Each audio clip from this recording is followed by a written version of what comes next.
Nut আর বল্টু বসে বসে গল্প করতেছিল।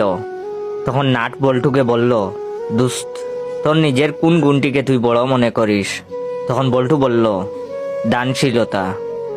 তখন নাট বলল, তাহলে দোস্ত, আমাকে 200 টাকা দে। বল্টু বলল, ও না, মনে পড়ছে, আমার সবচেয়ে বড় গুণ ক্ষমাশীলতা। তখন নাট বলল, তাহলে বন্ধু, আমাকে ক্ষমা করে দিস, আমি অলরেডি টাকাটা তোর ড্রয়ার থেকে নিয়ে নিয়েছি। তখন বল্টু বলল, ওহ, কিসের কথা যেন বলছিলি? গুণের কথা? আমার সব থেকে বড় গুণ আসলে মিতব্যয়িতা, অযথা টাকা ব্যয় করতে পারি না। তখন নাট বলল, এজন্যই তো তোর ব্যয় করতে হবে না, আমি কষ্ট করে ব্যয় করে নেব, বন্ধুর জন্য এটুকু করতে পারবো না। তখন বল্টু বলল, এর চেয়েও আমার একটা বড় গুণ কি জানোস? আমি খুব হিসেবি। তখন নাট বলল, ভালোই হলো, আমি আবার এদিকটায় খাঁচা। এই দেখ না, 200 টাকা নিতে গিয়ে ভুল করে 150 টাকা নিয়ে নিয়েছি। তুই তো হিসেবি মানুষ, হিসাব করে বাকি টাকাটা দিয়ে দে তো।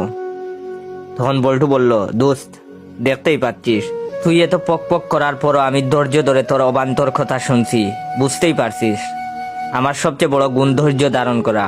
তখন নাট বলল, তাহলে ধৈর্য ধর, বছর খানেকের মধ্যে টাকাটা ফেরত দিয়ে দিব। বল্টু বলল, আচ্ছা তুই বল, একজন মানুষের এত গুণ থাকা সম্ভব? আমি আসলে এতক্ষণ মিথ্যা কথা বলেছি, আমার সবচেয়ে বড় গুণ হলো মিথ্যা বলা।